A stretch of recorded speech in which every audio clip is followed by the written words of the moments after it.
की क्लास में और यूट्यूब चैनल फिजिक्स पॉइंट पर स्थिर विद्युत की लेक्चर सीरीज के अंतर्गत आज का अपना टॉपिक है बिंदु आवेश के कारण विद्युत क्षेत्र की तीव्रता।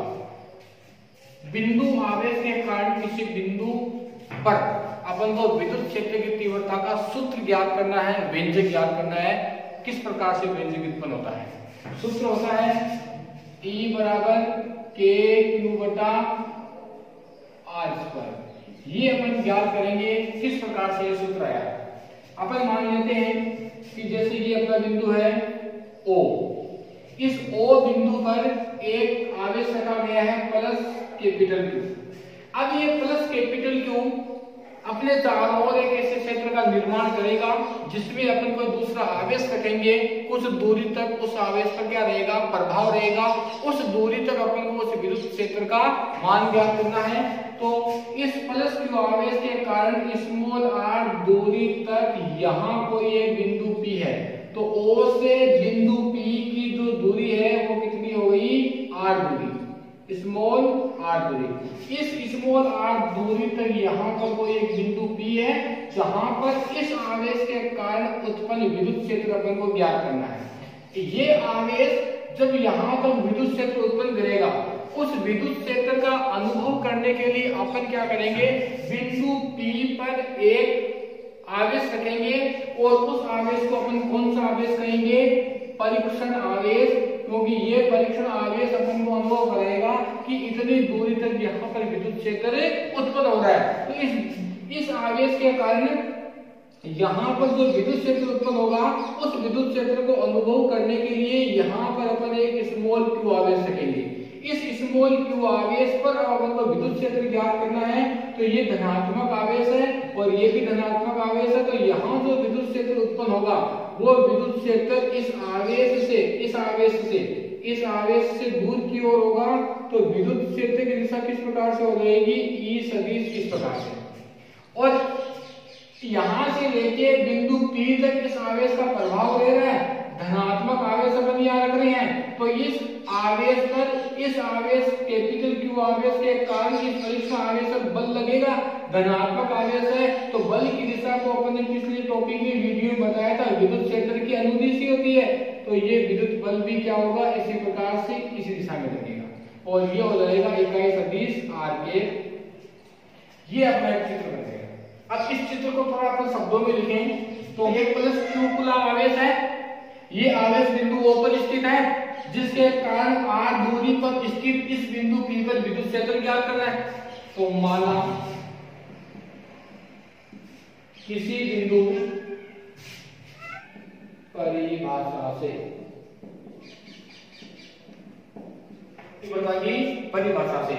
बिंदु O पर एक प्लस Q आवेश स्थित है, r दूरी तक स्थित इस बिंदु P पर यहाँ पर अपन को विद्युत क्षेत्र की तीव्रता ज्ञात करनी है। तो इस प्लस कैपिटल Q आवेश के कारण यहाँ पर जो बिंदु P है, इस पर जो विद्युत क्षेत्र उत्पन्न हो रहा है, उसके निर्धारण के लिए अपन यहाँ पर एक स्मॉल q आवेश लेकर आएंगे जिसे अपन क्या कहेंगे, परीक्षण आवेश। ठीक है, ये परीक्षण आवेश। तो विद्युत क्षेत्र की तीव्रता की परिभाषा से तो विद्युत क्षेत्र E सदिश बराबर क्या होता है, F सदिश बटा Q।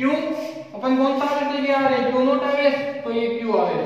तो F बटा F सदिश बटा Q समीकरण 1। अब देखो बिंदु P पर जो विद्युत क्षेत्र उत्पन्न होगा, तो जब अपन यहाँ पर कोई दूसरा आवेश लेके आएंगे तो इस आवेश के विद्युत क्षेत्र के कारण इस आवेश पर एक बल लगेगा।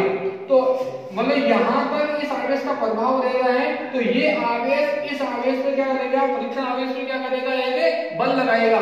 तो दोनों आवेश परस्पर r दूरी पर है, तो दोनों आवेश r दूरी पर है, तो दो आवेशों के मध्य r दूरी पर बल लगता है। तो उस बल का परिमाण कूलाम नियम के अनुसार अपन ने क्या ज्ञात किया था, तो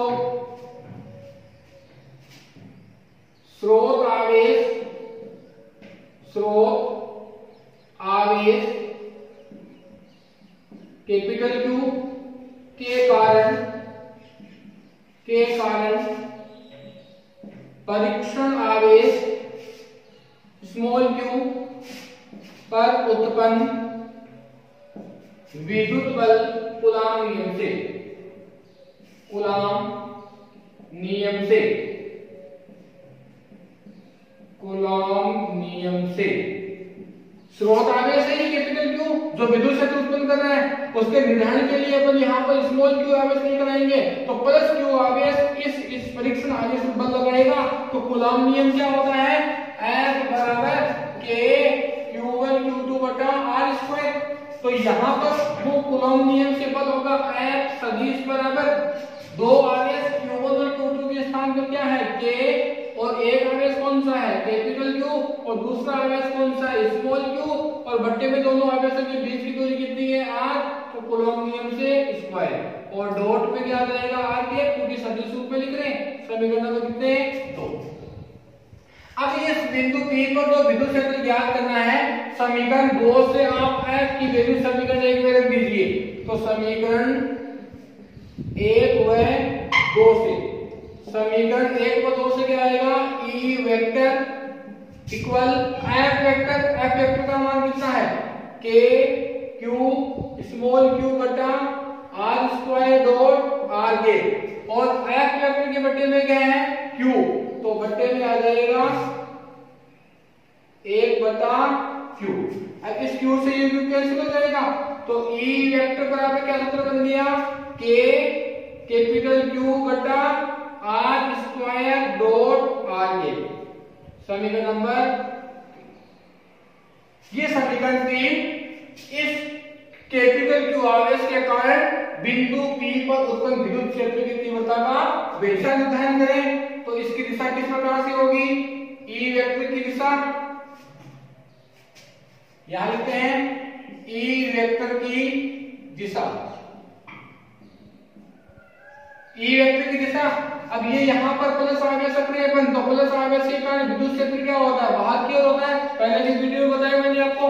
तो इस आवेश से बाहर की ओर तो O से P की ओर, तो E वेक्टर की दिशा OP के अनुदिश, OP के अनुदिश होगी।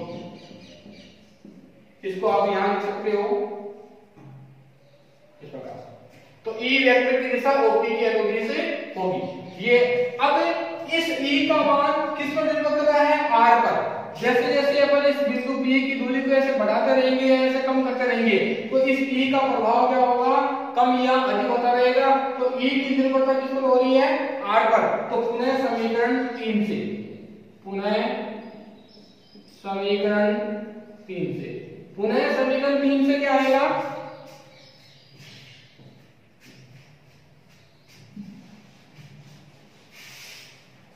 पुनः समीकरण 3 से E सदिश समानुपाती के नियतांक है, क्यों इस सबको हटा दीजिए, तो समानुपाती क्या हो जाएगा 1 बटा R स्क्वायर, यानी दूरी के वर्ग की क्या होता है व्युत्क्रमानुपाती।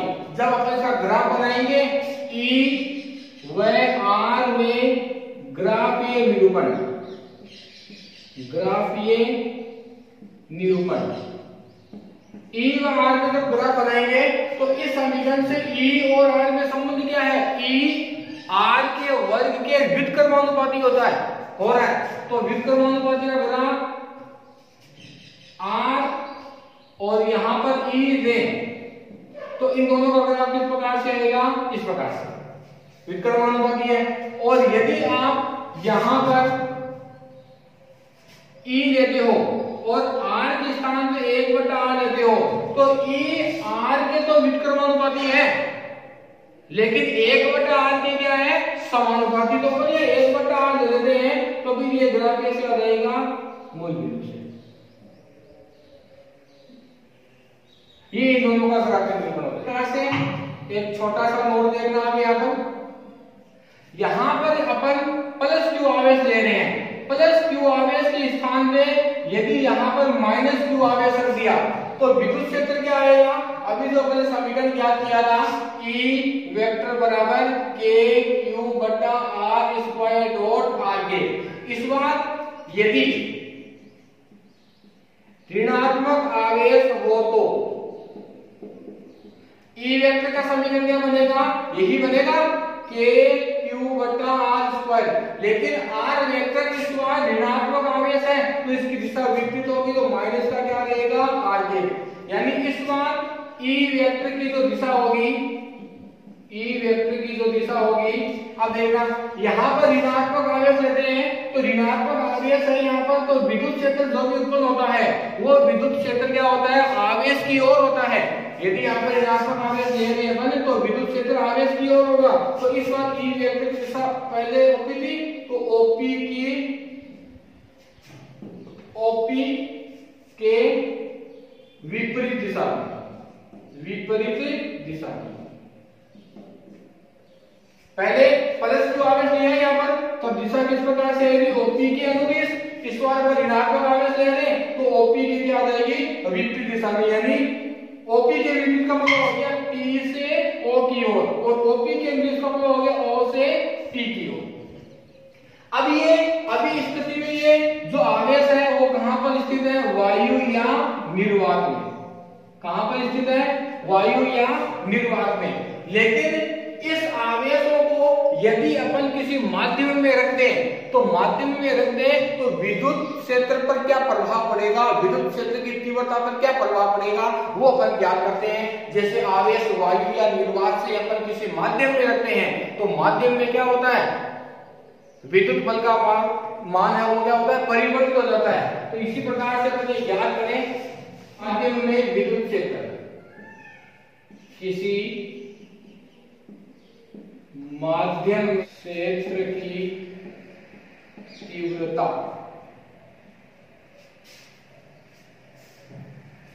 माध्यम के कारण किसी माध्यम में विद्युत क्षेत्र की तीव्रता अपन याद करते हैं। तो जैसे मान लो कि ये यहाँ पर बिंदु O पर प्लस क्यू आवेश रखा गया है और ये r दूरी तक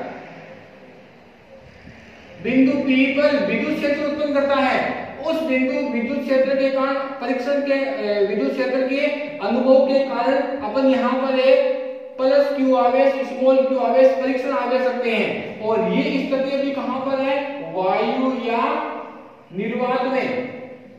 वायु या निर्वात में तो विद्युत क्षेत्र क्या होता है, E बराबर के क्यू बटा आर स्क्वायर। और निर्वात के लिए के का मान कितना होता है, 1 बटा 4 पाई एप्सिलॉन नॉट। तो E बराबर क्या बन जाएगा, 1 बटा 4 पाई एप्सिलॉन नॉट, इस के का मान रख दिया, और Q बटा क्या रख गया, आर स्क्वायर, समीकरण नंबर 1। माध्यम में ज्ञात करने के लिए सिर्फ आपको इस के का मान ही रखना है, माध्यम में कितना होता है और निर्वात में कितना होता है। अब यही आवेश जिसका परिमाण वही प्लस क्यू है, परीक्षण आवेश भी वही है जो अपन निर्वात लेकर गए थे, और दोनों के बीच की दूरी भी कितनी है, स्मॉल आर। लेकिन इस बार ये किसी माध्यम में स्थित है, तो विद्युत क्षेत्र की तीव्रता का सूत्र क्या बनता है, बिंदु आवेश के कारण। तो बिंदु आवेश के कारण विद्युत क्षेत्र की तीव्रता का सूत्र बनता है E बराबर के क्यू बटा आर स्क्वायर। लेकिन इस बार ये मान कहां पर स्थित है, किसी माध्यम में, और माध्यम के लिए के का मान कितना होता है, 1 बटा 4 पाई एप्सिलॉन। एप्सिलॉन नॉट होता है यहाँ पर, तो निर्वात की विद्युतशीलता है, माध्यम के लिए एप्सिलॉन। ये मान आप समीकरण में रखो तो E बराबर क्या आएगा, के का मान 1 बटा 4 पाई एप्सिलॉन, और Q बटा क्या रह जाएगा, आर स्क्वायर, समीकरण नंबर कितने, 2। अब समीकरण 1 और 2 की तुलना करें तो 1 बटा 4 पाई दोनों में आ रहा है, Q दोनों में आ रहा है, आर स्क्वायर दोनों में आ रहा है, यहाँ पर एप्सिलॉन नॉट आ रहा है और यहाँ पर एप्सिलॉन आ रहा है। इसका मान फिक्स होता है, इसका मान तो कितना होता है, एप्सिलॉन नॉट का 8.85 10 की घात माइनस के 12, जबकि माध्यम के अनुसार इसका मान क्या होता है, परिवर्तित होता रहता है। तो कहने का मतलब है कि माध्यम और निर्वात में जो विद्युत क्षेत्र होगा उन दोनों के मान क्या होंगे, अलग अलग होंगे। इसलिए यहाँ पर अपने विद्युत क्षेत्र लगाया तो यहाँ पर ई एम लगा देते हैं, जो माध्यम के लिए आएगा ई एम, या डे से भी लगा सकते हैं। समीकरण नंबर 2 का अपन ने क्या किया, अब एक समीकरण पढ़ा अपन ने एप्सिलॉन आर का, एप्सिलॉन आर जिसे अपन पराविद्युतांक कहते हैं। तो एप्सिलॉन आर का सूत्र अपन ने ज्ञात किया था, एप्सिलॉन बटा एप्सिलॉन नॉट, और यहां से अपन इसके बट्टे में 1 लगाए, कुछ नहीं है तब, और इसका वर्ग से गुणा करें तो एप्सिलॉन का 1 से गुणा कितना हुआ, एप्सिलॉन, और इन दोनों का गुणा हुआ तो एप्सिलॉन नॉट और एप्सिलॉन आर गुणा हो गया। तो एप्सिलॉन का मान कितना निकल के आ गया, एप्सिलॉन नॉट गुना एप्सिलॉन आर, ये आप समीकरण 2 में रख दो। तो समीकरण 2 से समीकरण 2 में ये मान रखेंगे तो ई एम बराबर क्या आएगा, 1/4 पाई एप्सिलॉन का मान कितना, एप्सिलॉन नॉट और एप्सिलॉन आर, बाकी क्या रह गया Q/r²। समीकरण नंबर कितने, 3। अब समीकरण 1 और 3 की तुलना करें, समीकरण 1 व 3 से। तो समीकरण 1 और 3 से निष्कर्ष क्या निकला कि 1/4 पाई एप्सिलॉन नॉट और 1/4 पाई एप्सिलॉन नॉट Q/r²। यहां पर एक अतिरिक्त मान आ रहा है एप्सिलॉन आर। तो यदि अपन एक बार एप्सिलॉन आर को छोड़ दें तो 1/4 पाई एप्सिलॉन नॉट Q/r² बच रहा है, जो समीकरण 1 में किसके बराबर है, E के बराबर।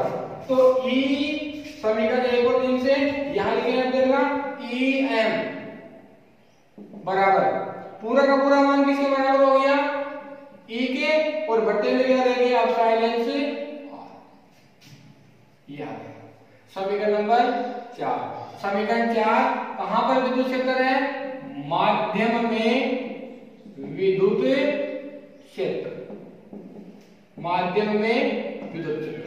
और यहां पर लिखते हैं E निर्वात के लिए और EM माध्यम के लिए, जो कोई सा भी माध्यम हो सकता है, और एप्सिलॉन आर जो कि परावैद्युतांक है, और प्रत्येक माध्यम के लिए इसका मान क्या होता है, फिक्स होता है। तो इस समीकरण से क्या निष्कर्ष निकल गया कि जैसे मान लो कि निर्वात में विद्युत क्षेत्र की तीव्रता 20 न्यूटन प्रति कूलम है, और अपन एक ऐसे माध्यम में रखें जिसका परावैद्युतांक कितना है, 5 है, तो फिर माध्यम में विद्युत क्षेत्र कितना हो जाएगा, EM बराबर E का मान कितना, उदाहरण के लिए माना हमने 20, और बटे में एप्सिलॉन आर का मान भी हमने एक उदाहरण के लिए कितना माना है, 5। तो EM का मान कितना हो गया, 4 न्यूटन प्रति कूलम। यानी जिस विद्युत क्षेत्र की तीव्रता का मान निर्वात में 20 न्यूटन है, माध्यम में उसी विद्युत क्षेत्र की तीव्रता कितना हो गया, 4 हो गया। इसका मतलब ये हो गया कि माध्यम की तुलना में निर्वात में विद्युत क्षेत्र की तीव्रता का मान क्या होता है, अधिक होता है। यानी अपन कह सकते हैं कि E का मान अधिक होगा EM से, निर्वात की तुलना में, निर्वात में अधिक होगा माध्यम की तुलना में। तो ये इन दोनों में संबंध आ गया कि निर्वात की विद्युतशीलता है वो माध्यम की तुलना में क्या होती है, अधिक होती है। ये विद्युत क्षेत्र की तीव्रता का सूत्र आप याद रखना, आगे जब चैप्टर पूरा होगा तो अपन न्यूमेरिकल प्रश्नों में इसे काम में लेंगे। एक छोटे से उदाहरण के लिए जैसे मान लो आपको ये बताऊं कि जैसे ये यहाँ पर कोई एक बिंदु है, इस बिंदु पर आवेश रखा गया है 20 माइक्रो कूलम Q का मान, और इस आवेश के कारण यहाँ एक बिंदु P है जिसकी दूरी है 20, 30 राशि अपने पास में है। एक तो Q का मान कितना दे रखा है, 20 माइक्रो कूलम, और दूसरा दूरी दे रखी है यहाँ से यहाँ तक की, जिसे अपन R ले रहे हैं, तो R का मान कितना दे रखा है, 20 मिलीमीटर, और अपने क्या दिया गया है, E का मान पूछा गया है। तो इन तीनों में अभी अपन ने संबंध याद किया, इन तीनों में संबंध का एक सूत्र बन रहा है, E बराबर KQ/r²। अब इस E का मान ज्ञात करेंगे तो E बराबर K का मान, कोई प्रश्न में दे नहीं रखा है, कोई माध्यम है या कुछ, तो अपन ये मान लेंगे कि ये जो मान दे रखे हैं वो कहां पर दे रखे, वायु या निर्वात में। तो इस K का मान कितना होगा, 9 गुना 10⁹ Q का मान प्रश्न में कितना दे रखा है, 20 माइक्रो कूलम, तो 20 और माइक्रो में 10 की घात कितनी होती है, -6 बट्टे में R², R का मान कितना दे रखा है, 20 मिलीमीटर, तो 20 मिलीमीटर में कितनी होगी, 10 की घात -6, और R पर स्क्वायर है सूत्र में, तो ये हो गया R²। तो इस E का क्या मान आएगा,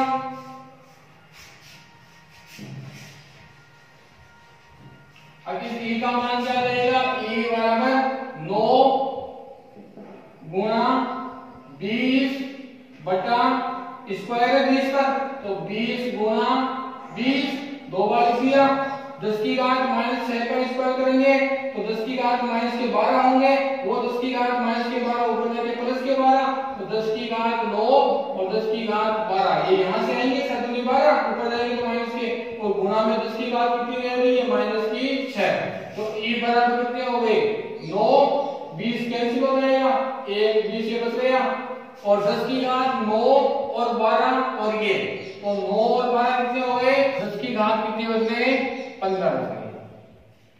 आया समझ में, 10 की घात 9 और 12 तो 21 हो गए, फिर 21 माइनस के 6 निकाल के 15 बच गए, तो फिर e का मान कितना रह गया, देखो 9/20 है, 20 को अपन 2 रख दें और इस 10 की घात 1 को ऊपर भेज देंगे, तो 10 की घात 15 है, 1 ऊपर भेज दिया तो 1 माइनस से कम हो गए, 10 की घात कितनी बच गई +14, और e बराबर कितने हो गए 9/2 कितने हो गए 4.5 भाग लगने पर, और 10 की घात कितने हो गए 14 न्यूटन प्रति कूलम। उदाहरण के लिए इसका मान कितना आ गया, एक उदाहरण के लिए माना अपने ये मान, तो ये 4.5 गुणा 10 की घात 14 मीटर प्रति कूलम। इस प्रकार के प्रश्नों में इस सूत्र को काम में लेना है, तो सिर्फ सूत्र याद रखना, बिंदु आवेश के कारण Q/r²। आया आप तक का समझ में, आप इसे कॉपी में लिखना। अब अपन याद करते हैं n आवेशों की निकाय के कारण परिणामी विद्युत क्षेत्र। अभी तक अपन ने क्या याद किया, ये यहाँ बिंदु पर एक कैपिटल Q आवेश लगा गया था, कैपिटल Q आवेश के कारण स्मॉल r दूरी तक यहाँ पर अपन ने विद्युत क्षेत्र ज्ञात किया, जिसका समीकरण अपन ने ज्ञात किया Q/r² E वेक्टर के बराबर। अब इसी प्रकार का टॉपिक है, ये सूत्र ये फॉर्मूला अपन को थोड़ा ध्यान में रखना है, और अब अपना टॉपिक है n आवेशों के निकाय के कारण। अभी तक अपने पास सिर्फ एक आवेश था जिसे अपने बिंदु आवेश कहा, अब अपने पास में इस प्रकार के अनेक आवेश हैं और उन आवेशों का एक क्या बन गया निकाय बन गया, और उस निकाय के कारण अपन को परिणामी विद्युत क्षेत्र ज्ञात करना है। जैसे उदाहरण के लिए माने ये एक निकाय है, इस निकाय में यहाँ पर Q1 आवेश है, यहाँ पर Q2 आवेश है, यहाँ पर Q3 आवेश है, यहाँ पर Qn आवेश है। ये Q1 आवेश यहाँ पर विद्युत क्षेत्र उत्पन्न करता है, ये भी आवेश सारे के सारे आवेश विद्युत क्षेत्र उत्पन्न करेंगे, तो सभी आवेशों के कारण परिणामी विद्युत क्षेत्र कितना होगा, वो परिणामी विद्युत क्षेत्र अपन को ज्ञात करना है। तो यहाँ ध्यान दें, अपन इसका एक चित्र बनाएं। मान लिया XY निर्देश तंत्र है अपने पास में, XY निर्देश तंत्र, मूल बिंदु O से यहां, मूल बिंदु O से R नोड दूरी तक यहां पर Q1 आवेश स्थित है, Q नोड आवेश स्थित है, R नोड दूरी तक यहां पर Q नोड आवेश स्थित है, Q नोड आवेश, ये परीक्षण आवेश है। अब इस आवेश के अतिरिक्त इस निकाय में n आवेश स्थित है, यहां पर Q1 आवेश स्थित है, यहां पर Q2 आवेश स्थित है, यहां पर Q3 आवेश स्थित है, और यहां पर Qn आवेश स्थित है। Q1 आवेश के मूल बिंदु से दूरी कितनी है R1 सदिश, Q2 आवेश के मूल बिंदु से दूरी कितनी है R2 सदिश, Q नोड आवेश की दूरी कितनी है R नोड सदिश, Q3 आवेश के मूल बिंदु से दूरी कितनी हो गई R3 सदिश, और Nवें आवेश की दूरी कितनी हो गई Rn सदिश। अब इस Q1 आवेश के कारण इस बिंदु पर यहां पर विद्युत क्षेत्र उत्पन्न होगा, उस विद्युत क्षेत्र के अनुभव के लिए परीक्षण के लिए अपन यहां पर Q नोट आवेश रखेंगे। तो कहने का अर्थ यह हो गया कि इस Q1 आवेश के कारण यहां पर विद्युत क्षेत्र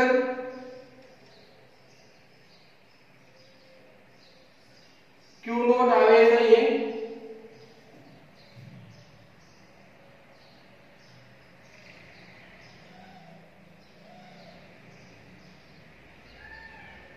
तो Q1 आवेश की इस Q नोट आवेश से दूरी हो गई R नोट 1 सदिश, और ये Q1 आवेश यहाँ पर विद्युत क्षेत्र उत्पन्न करेगा, तो उस विद्युत क्षेत्र की दिशा इस आवेश से दूर की ओर इस प्रकार से होगी E01 सदिश।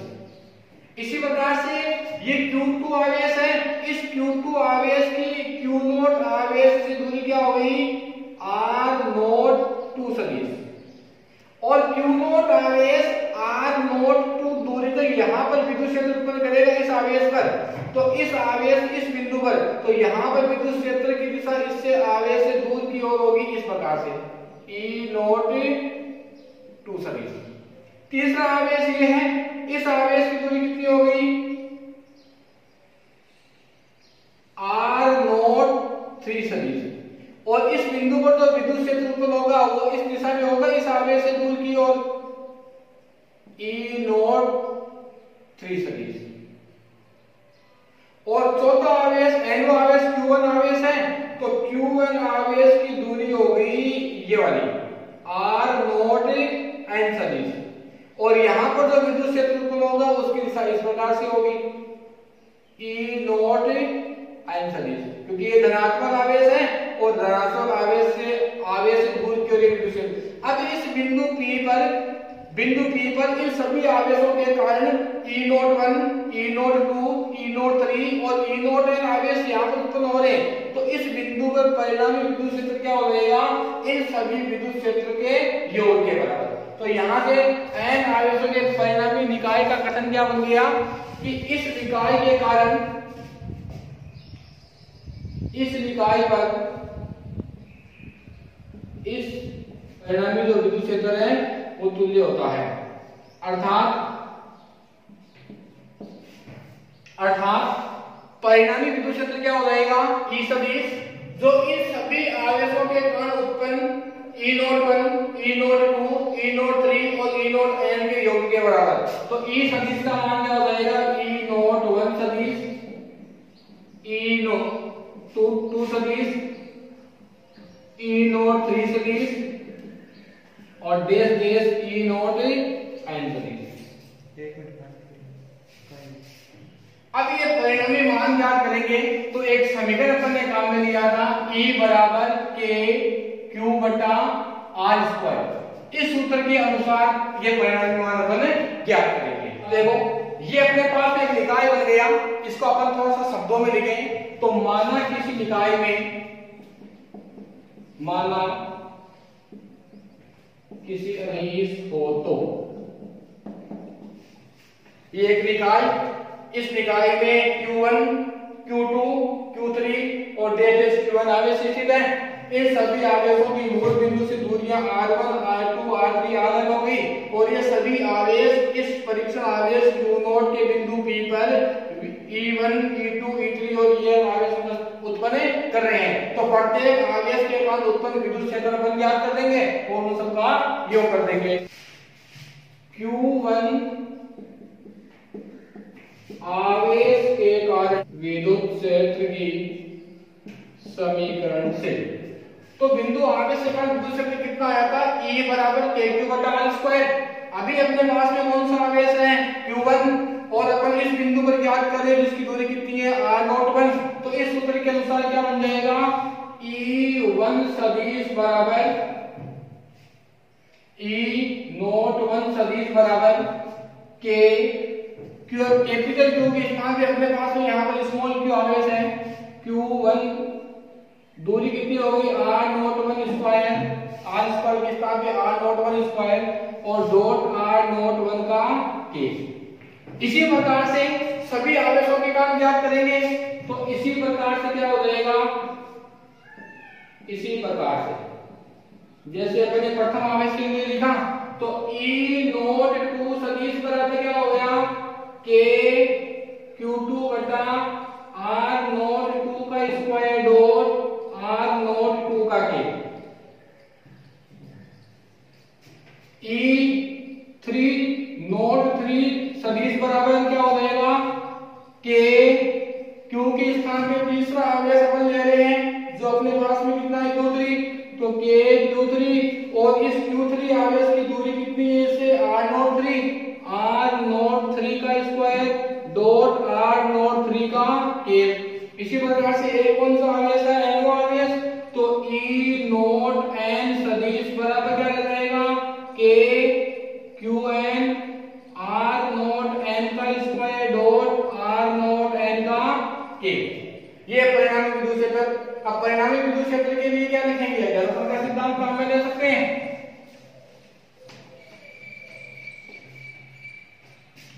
यदि परिणामी विद्युत क्षेत्र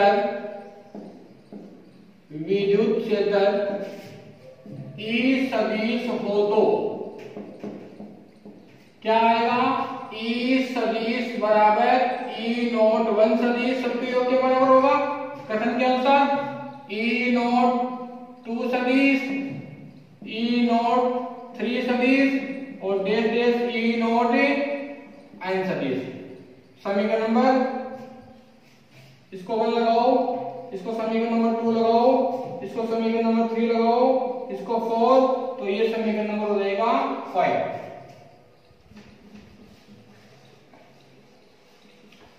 अब समीकरण 5 में ई नोट 1, ई नोट 2, ई नोट 3 और ई नोट एन है, और समीकरण 1 से लेके 4 तक में सारे मान है, तो अपन कहां रखेंगे 5 में। तो समीकरण क्या बन जाएगा, समीकरण 1 2 5 से ई सदिश बराबर ई नोट 1 का मान के क्यू एन आर नोट 1 का स्क्वायर डॉट आर नोट 1 के, ई नोट 2 का मान के Q2 बटा आर नोट 2 का स्क्वायर आर नोट 2 का के, ई नोट 3 का के Q3 आर नोट 3 का स्क्वायर डॉट आर नोट 3 का के, E N K Q N R note N का स्क्वायर और डॉट आर नोट एन का के।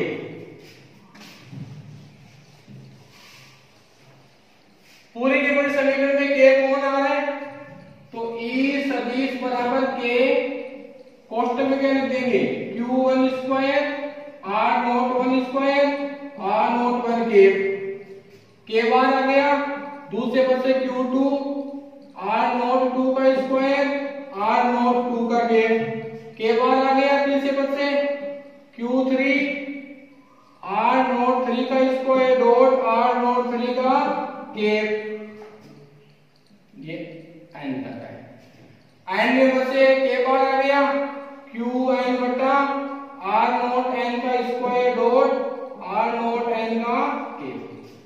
अब ये यहाँ कोष्टक वाले पद को अपन एक पद में लिख सकते हैं, योग का अर्थ हो गया सिग्मा, और सिग्मा में केवल अपन एक पद रखेंगे, तो ई सदिश के का मान रख सकते हो 4 1 बटा 4 पाई एप्सिलॉन नॉट, और यहाँ पर सिग्मा में पूरा योग करेंगे तो Q बटा R square dot R cap का योग हो रहा है सब जगह, जो 1 से लेके कहां तक है n तक, तो जो योग करेंगे वो योग किसका आएगा, Q बटा R naught square dot R naught cap का। लेकिन ये Q और आर नोट कहां से कहां तक है, 1 से लेके n तक, लेकिन सिग्मा में जोड़ने के बाद अपन एक ही पद लिखेंगे, तो यहाँ एक संख्या लगा देंगे i, और इस i की वैल्यू कहां से कहां तक है, 1 से लेके n तक, तो यहाँ लिखेंगे i equal 1 to i equal n तक। ये समीकरण इन n आवेशों के कारण इस बिंदु P पर परिणामी विद्युत क्षेत्र का व्यंजक हो गया। यहां तक का ये टॉपिक बिंदु आवेश के कारण और n आवेशों के निकाल के बाद विद्युत क्षेत्र कंप्लीट हुआ। यहां तक आपको समझ में आया होगा। आप इस टॉपिक को अच्छी तरह से समझना, इसको टॉपिक को 1 या 2 बार इस वीडियो को देखना, जिससे कि आपको हर एक चीज आपके क्लियर होगी। सिर्फ आपको इन सूत्रों को याद रखने की आवश्यकता है। पूर्व में जो टॉपिक अपन पढ़ चुके होते हैं उसका जो सूत्र निकल के आता है या उसका कोई नियम सिद्धांत लागू होता है वो आपको अच्छी तरह से याद होने चाहिए। वो हर एक आगे के टॉपिक में काम में आते रहते हैं। इन्हीं को ध्यान में रखते हुए अपन हर एक टॉपिक को क्लियर करते रहेंगे। आज की क्लास को अपन यही समाप्त करते हैं। आगे की वीडियो में अपन अन्य स्थितियों पर विद्युत क्षेत्र की तीव्रता ज्ञात करना पड़ेंगे। तब तक के लिए धन्यवाद।